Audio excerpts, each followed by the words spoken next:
শ্যাম সুন্দৰ scientific হ্যান্ডৰাইটিং method YouTube চেনেলত আপোনালোকলৈ আদৰণি জনাইছো।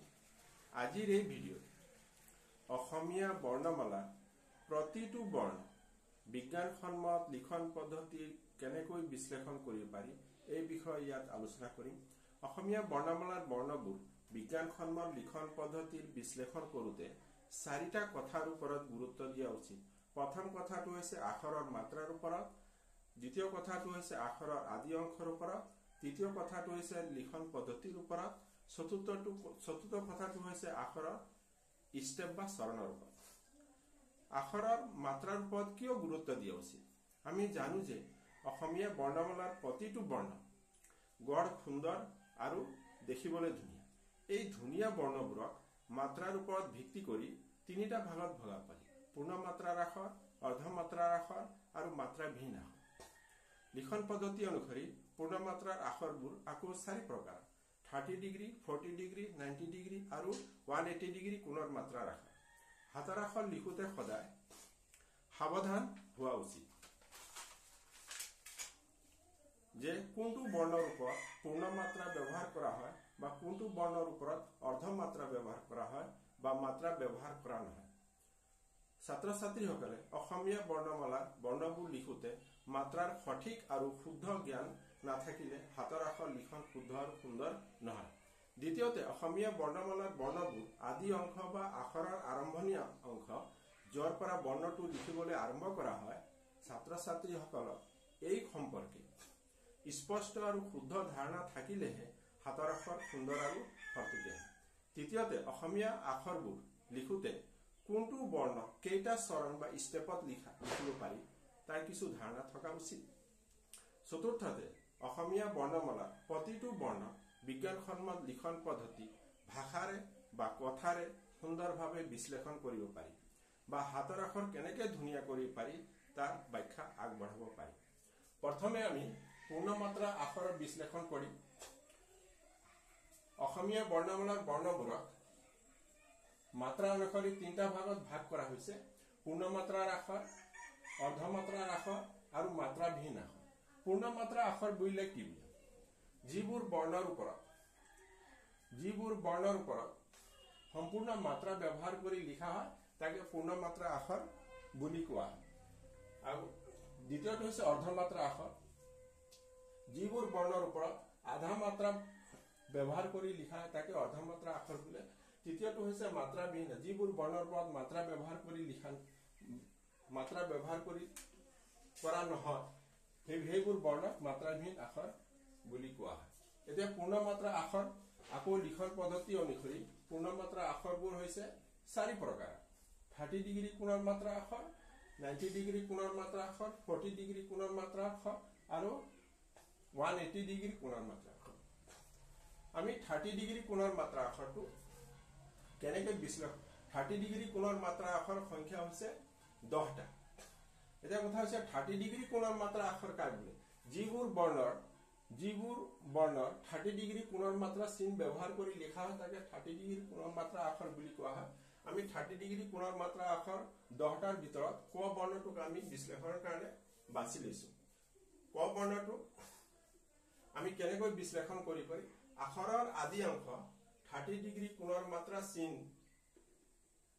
আখৰৰ আদি অংশ 30 ডিগ্ৰী কোণৰ মাত্ৰা চিন হৈছে first step, second step, third step, fourth step.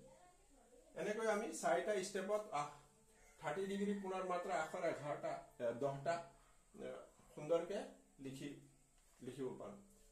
First step হৈছে আখৰৰ আদি অংশ 30 ডিগ্ৰী কোণৰ মাত্ৰা চিন, ছেকেণ্ড ষ্টেপ, থাৰ্ড ষ্টেপ আৰু ফৰ্থ।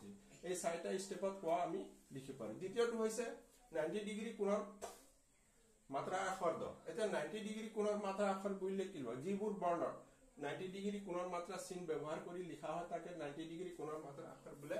90 ডিগ্ৰী কোণৰ মাত্ৰা আখৰ সংখ্যা হৈছে 12টা। 90 ডিগ্ৰী কোণৰ মাত্ৰা আখৰৰ 10 আখৰটো আমি বাছি লৈছো। 10 আখৰটো আমি কেনেকৈ বিশ্লেষণ কৰিম? আখৰৰ আদি অংশ 90 ডিগ্ৰী কোণৰ চিন first step, second step, third step, অৰ্থাৎ 90 ডিগ্ৰি আখৰৰ আদি অংশ 90 ডিগ্ৰি কোণৰ মাত্ৰা কোণৰ চিন ব্যৱহাৰ কৰি 30 ডিগ্ৰি 90 ডিগ্ৰি কোণৰ মাত্ৰা আখৰ দন্তীয় দটো একে পাকতে লিখা। তাৰপিছত দ্বিতীয় আখৰটো হৈছে 180 ডিগ্ৰি কোণৰ মাত্ৰা আখৰ ত। তটোক আমি কেনেকৈ বিশ্লেষণ কৰিব পাৰো? 180 ডিগ্ৰি কোণৰ মাত্ৰা আখৰ কাক বোলে? 180 ডিগ্ৰি কোণৰ যিবোৰ বৰ্ণৰ ওপৰত যিবোৰ বৰ্ণৰ 180 ডিগ্ৰি কোণৰ মাত্ৰা চিন ব্যৱহাৰ কৰি লিখা হয় তাকে 180 ডিগ্ৰি কোণৰ মাত্ৰাৰ আখৰ বুলি কোৱা। 180 ডিগ্ৰি কোণৰ মাত্ৰা আখৰ সংখ্যা হৈছে 8টা।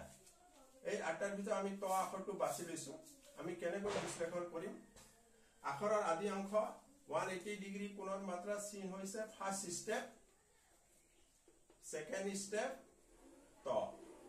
অৰ্থাৎ আখৰৰ আদি অংশ 180 ডিগ্ৰি কোণৰ মাত্ৰা চিন ব্যৱহাৰ কৰি আমি দুটা স্টেপত তটো একে পাকে আমি লিখিব পাৰো।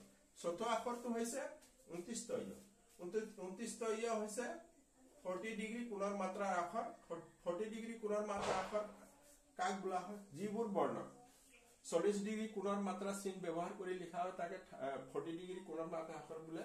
40 ডিগ্ৰি কোণৰ মাত্ৰা আখৰ সংখ্যা হৈছে 4টা। এই 4টাৰ ভিতৰত 29 তৈয়টো আমি বাছি লৈছো। 40 ডিগ্ৰি কোণৰ মাত্ৰা চিনটো হৈছে first step, second step, third step, fourth step and fifth step. 5টা স্টেপত আমি 29 তৈয়টো লিখিলো 180 ডিগ্রি কোণৰ মাত্ৰা চিন ব্যৱহাৰ কৰি। দ্বিতীয়টো হৈছে এনেকৈ আমি 34টা আখৰ পূৰ্ণমাত্ৰা 34টা আখৰ এনেকৈ আমি বিশ্লেষণ কৰিব পাৰো বা সহজে লিখিব পাৰো। দ্বিতীয়টো হৈছে অৰ্ধমাত্ৰাৰ আখৰ। অৰ্ধমাত্ৰা আখৰ বুলিলে আমি কি বুঝো? যিবোৰ বৰ্ণত আধা মাত্ৰা ব্যৱহাৰ কৰি লিখা হয় তাকে অৰ্ধমাত্ৰা আখৰ বুলি কোৱা হয়। অৰ্ধমাত্ৰা আখৰৰ সংখ্যা হৈছে 6টা। অৰ্ধমাত্ৰা সংখ্যা আখৰ হৈছে 6টা। 6টা আখৰৰ ভিতৰত ফটো আমি বাছি লৈছো।